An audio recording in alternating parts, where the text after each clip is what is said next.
Hi there and welcome back to Blueprints for Little Spaces. If you've been following along, we've already covered why your child's environment is such a big deal in episode 1. And in episode 2, we broke things down by age groups to understand what children need at different stages. Today, we're taking a step further and talking about how to strike the perfect balance between fun and functionality when designing your child's room. Because, let's be honest, what's the point of a beautiful space if it doesn't actually work for your child's daily life? So, grab a cup of coffee, settle in, and let's chat about how you can create a room that is as practical as it is playful. We all want our kids' rooms to be beautiful. Pinterest perfect even, but real life? Real life is Legos on the floor, an ever-growing collection of art projects and a wardrobe that seems to multiply overnight. And in all of the chaos, we need to create a space that is safe, organized, adaptable, and still let kids be, well, kids. That's where the balance of fun and function comes in. If you go too far in one direction, you end up with a space that's either too rigid or too chaotic. So how do we create a room that grows with our child, makes life easier for us as parents, and still feels like a place they love?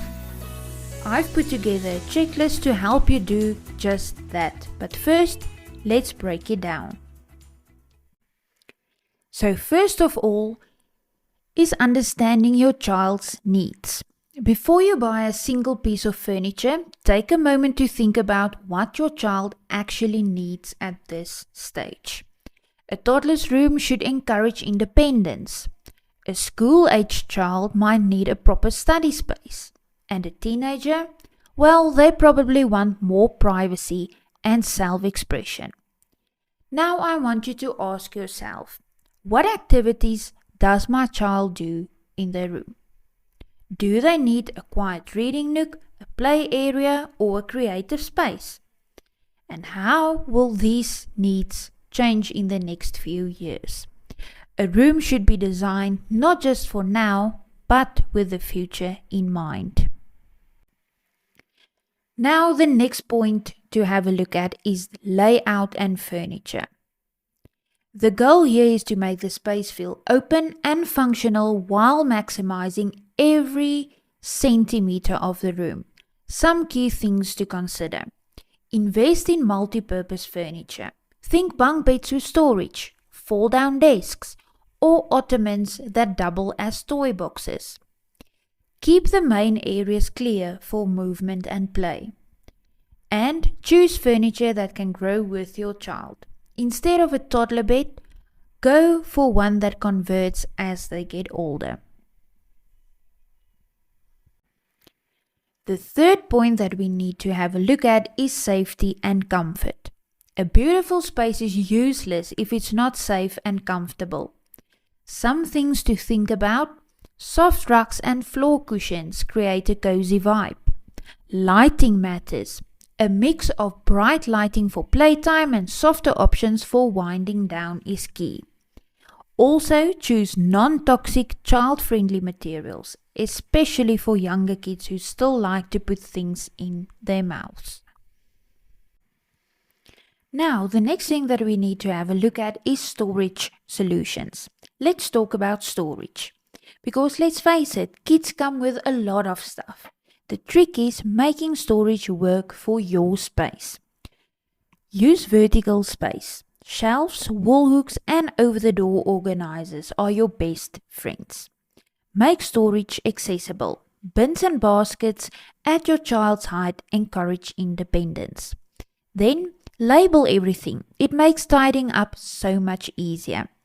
The goal is to make it easy for your child to keep their space clean, because if it's too complicated, you'll be the one doing all the organizing. Okay, now the fifth point, aesthetics and personalization. Let's talk style. A child's room should reflect their personality, but it also needs to grow with them.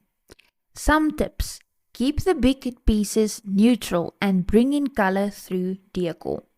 Removable wall decals and art are great for switching things up.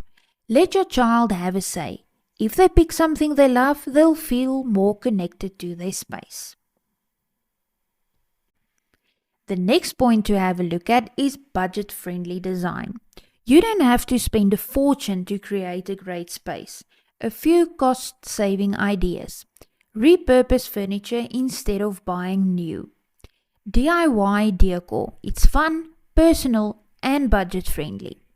Shop smart. Look for sales, second-hand gems, or multifunctional pieces. Now let's quickly wrap it up.